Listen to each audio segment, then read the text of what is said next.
is David from Artusha, and you're watching the Brutally Delicious podcast.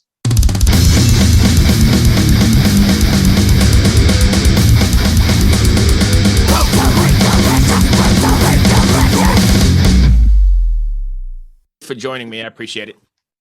Before we even get started in Artusha, is that how I'm pronouncing it? Artusha, that's what you got. Why do you think Richmond is such a hotbed of metal? Because it's unlike a lot of other cities, I think, in the US, right? Yeah, it's the scene in Richmond for me, even from a teenager to now, I really feel like it's had its ups and downs, but it's always kind of been there. So a lot of cities probably go through where they may not have much of a scene, or might not have ever had a scene or much of one, but it feels like a little bit of a blessing that we feel like we have one here for sure. Definitely a really, really cool scene. I mean, from a really good, like, I don't know, small club scene all the way to, Lamb of God, Grammy winners and that sort of stuff. I mean, but there's a lot of in between, and even, just like I said, like Canal Club or Strange Matter kind of bands. Yeah, absolutely. There he is. You and Cody? He's connecting now. Oh, cool. Awesome. Yeah, I mean, we dig it. I feel for bands that are, getting put together and stuff, and they're so far away from the nearest city or something like that. That would just be such a pain in the butt. I feel for bands that have to go through that. It's nice to be able to go. We got Richmond, Fredericksburg's got a little bit of something going on. Yeah. You got down towards the beach, you got a little something there. So I mean, there's places all over the state that have been warmly welcoming us. So we're stoked that we're, able to have all that right around us. Awesome. Hey, Cody, how are you? Hey, what's up, man? Hey, thanks for joining us. I appreciate it. Right on, man. Where are you in the Richmond area? I'm in Mechanicsville. I'm actually just outside of Richmond in like east end of Goochland. Oh, okay. So we're all pretty close. We were just talking about why we think the Richmond scene is so strong in the metal world, even from the underground all the way to the big Grammy winners. It's a really hardcore metal scene. Oh yeah, for sure. It's so many good bands. Yeah. So just a lot of good bands with a lot of good down to earth people, and that's kind of what drives all of that. Yeah, and decent venues to play in too. I mean, there's all kinds of cool venues to play. Yeah, for sure. All right, so let's talk about the band then. So I've listened to Death to Life, and I've listened to some other stuff. Very, very groove metal oriented. When you guys are you writing like with the live setting in mind, how it's going to come across on the stage because it has that sort of groove to it, or are you writing the song for the song's sake and then adapting later on? I can say right off the bat that I didn't used to write for the stage. I used to write more so just for the sake of the song because it was like a personal thing. But then once you go on the stage for quite some time and you start realizing, oh, this song that I just adore and love, everybody's just standing there. And you're like, well, it just didn't go over very well. So now, I feel like, for the very most part of it is definitely something more personal. You're writing to just be writing it, but you are keeping in mind, hey, we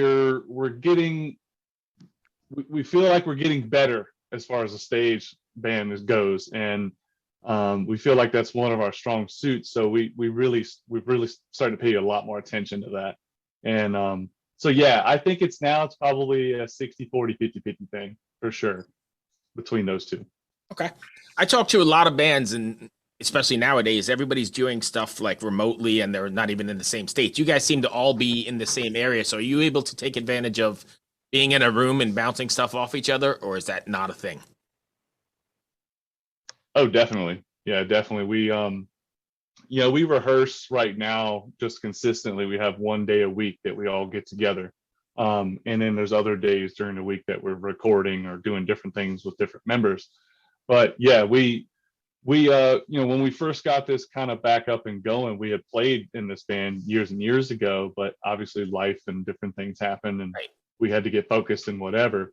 But now we're in a place where this is a much higher priority for us. And, Brian, our bass player, he used to live in Alexandria and he used to come down, I think, every 2 to 3 weeks. So we had a system, whatever worked.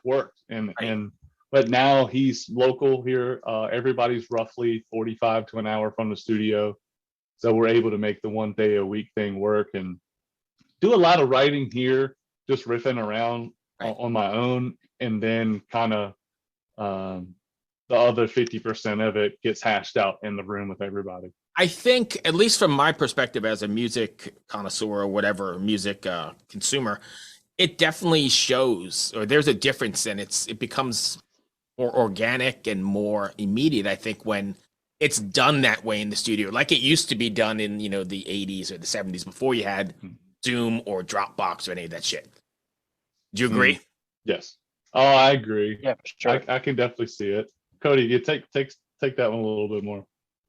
Yeah, definitely just being in the same room with the guys, and it's both of the bands that I'm currently in, we kind of bounce tracks back and forth, but yeah, it's nothing like being in the same room, being in the same like feeling with that noise and feeling it out with you guys and just kind of seeing where it's going to go. A lot of the times the songs take just way different avenues and just kind of different inputs depending on, how you might be feeling that day, and it might kind of take off in a different way. So it's really important to be in the same room, to me at least, and kind of feel it. It's hard as a drummer to play with just ears, I guess, and not have that full on feeling.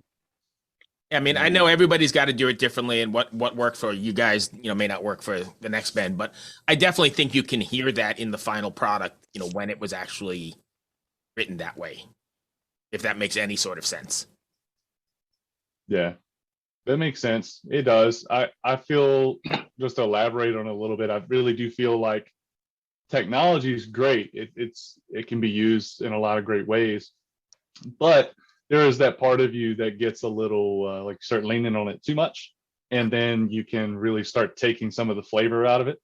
To me, so we try to use technology in different ways to make our lives easier, but we try not to do it to where we're completely taken away from the organic process, because in the last probably 6 months, I think we've really grown to love more of the organic process, because guys want to be more involved. And a lot of the older stuff that was written, like you could probably tell, Death to Life has a much different flavor than a lot of the stuff before it. And that's probably where we're heading. But it's just one of those things where, a lot of that stuff doesn't sound just like that if we're not doing that together, versus the song sounds like what I wrote or what Cody wrote, or, you know what I mean? So, right. Oh, that makes sense. Do you have a takeaway or something you want your fans to walk away with after listening to one of your records, or Death to Life, the new single, or however? Is there something like a big takeaway? For me, my overall goal in music is it's a form of expression and feeling and emotion, but it's also, to me, music's helped me through life and just in general, whether it be as a teenager or whatever. Those are tough years in lives.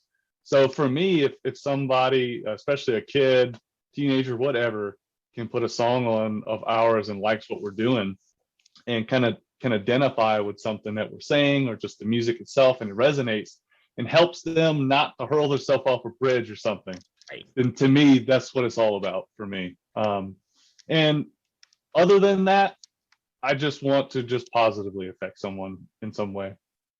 I think this kind of music, more so than any other genre, like not like pop genre, you don't find that in country, has more of that connection and more of that feeling and more of that family sort of vibe. Wouldn't you say? Yeah, for sure. I could, elaborate on that, man. Yeah, it's I mean, any good scene that you find as far as the metal and the heavier music goes, it's always based on friendship, like you said, family, people, offering their houses up to bands to stay at, or bands jumping on bills. It's just always based on a big family atmosphere and kind of surrounding yourself with people that you want to be around that'll help you succeed in everything that you want to get done. I don't think you find that Yeah. in, I don't think you find like that pop family or that country family, or there's something very different about the dark heaviness that brings us all together somewhere. And I think it gets in your Yeah. skin or in your DNA, like when you're young. Like for me, I remember Okay. walking into a record store and seeing Diary of a Madman on the wall and was like, holy shit. I just like the cover. But when I took it home and, the first riffs of Over the Mountain hit, that's it. I've been addicted since, chasing that Yeah. dragon forever. Do you guys have is there a record or something that you remember that got you started on this journey? Ironically, a lot of people think that this is the downfall of the band or close to it. But the Black Album, when I was a kid, my sister, no disrespect to Metallica there at all. But anyways, yeah, my sister loaned me a cassette tape of the Black Album. And yes, kids, there were cassettes. And Yeah. before that, there was other things. Yeah, But long story short, she loaned that tape to me, and I think I burnt that thing out, man. And I think for the next few years of my teenage years, I was like fanatically loyal to Metallica and loved that sound. And it was like, Yeah. there was nothing that could beat that for me. And I still have my moments in time, even in my adulthood, where I'm just like, man, when I hear Justice come on, because that's probably my favorite record of theirs. Yeah. And when I hear that record come on, it's just got that vibe to it. It's really moody because Cliff had passed, and just a lot of different stuff. And I was just like, because I think it was when we were at Bandito's, Cody, when we were on the other side of the bar side, and they played a little bit of stuff from Justice, and I was just standing there like, damn, I don't think there's a band here tonight that got my blood flowing. Not even my own band. Listening to a song from Justice that came on, it just took me back. It's also very weird that you mentioned that, because I think music has this really weird way of, you hear a song and it connects you to something like the first time you heard it, or sitting in the car in your family's driveway. It's immediate and it's like vivid. Yeah, that built a big connection with me and my dad. There was a big disconnect between me and him at a younger age because he worked. He was a roofer and he worked like 7 days a week. Right. And so, as a parent, if you're that tired and you get home 7 days a week, you really don't have a lot of mental real estate for Right. kids and everything else. So I understood it as I got older. I didn't when I was younger. But I remember playing that Black Album tape for him in a rental car that he had just happened to get for something. And I remember that, like you just said, I remember that memory of sitting in our driveway and he was like, yeah, that's pretty good. And, he was big on like AC/DC and stuff like that. And so Metallica was just a natural step up there for him, I think. And then that became his favorite band and my favorite band. And then later down the line, ran into Gojira. Now that's his favorite band. Nice. That's been my favorite band for a while. It's funny. That's great. What do you guys have planned next? Are you planning on taking this out on the road at all, or is that not a thing yet? Yes, definitely. We're working on some things. Got a tour coming up. I guess I could say that much. So we're really looking forward to that. We officially decided 2 or 3 months ago, I think, that instead of this year of putting out singles, like we had done last year or Right. was trying to do, we decided to go ahead and put out a full EP. Because there's a lot of talk about albums are dead or whatever, and I'm like, they're definitely not dead in rock music. That's not the case. You look at pop music or something like that, then yeah, I mean, it's just single whatever.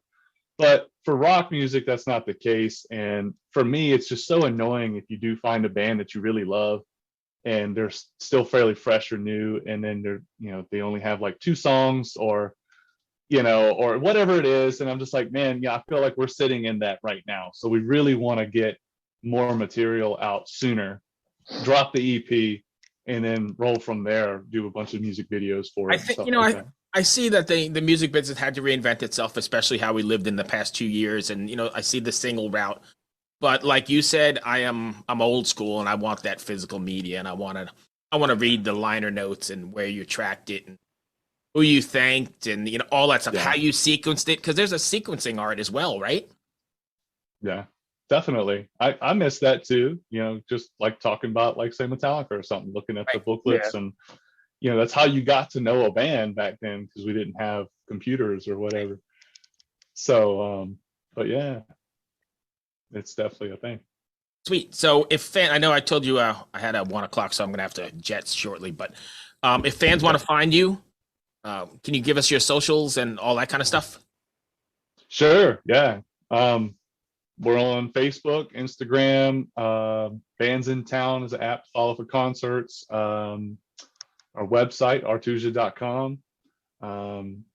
Get to the merch and everything from there. We don't do Twitter. It's too many. Am I missing anything, Cody? No, I think that's it. YouTube, stuff like that. Yeah. Yeah, YouTube, and follow the band and my company TLP Films on YouTube too, Instagram, all that jazz, shooting videos and stuffs. Oh, really? Yes. Sweet. Yeah. So you guys, he actually, videos. Go ahead. Sorry. He actually filmed Death to Life, the music video. Oh, wow. For the most part. Mm-hmm. Nice. You guys are local. It's hard to do that while you're in it. Yeah, I imagine. But you guys are local. We'll have to catch up for a beer or something and talk a little more. Absolutely. Or even once we get to full openness, maybe we can have you over to cook because we're starting a new season June 1st. So. Oh, that'd be great. Yeah, we just cook in my kitchen. Bands come by, tour buses or whatever, and cook in the kitchen, and we just chat like this, except we're making, grandma's hamburgers or whatever. Oh, that's great. So anyway, I appreciate you taking the time before. Hello out there. Yes, hello out there, everyone. I'm Hal Schwartz. And I'm Flynn McLean. Together we host None But the Brave, a podcast dedicated to the music and career of Bruce Springsteen. Bruce and E Street Band are on tour right now for the first time in 6 years, and we're taking a detailed look at what's happening on stage in our bi-weekly episodes. We've also been recently joined by some very exciting guests, including rock journalist Warren Zanes and Stephen Hayden, Backstreet's Magazine founder Charles Cross, and Barstool's Kirk Minahan. If you're a diehard Springsteen fan, this is the show for you. So please subscribe to None But the Brave on your favorite podcasting platform, and we hope to see you further on up the road. Thank you so much.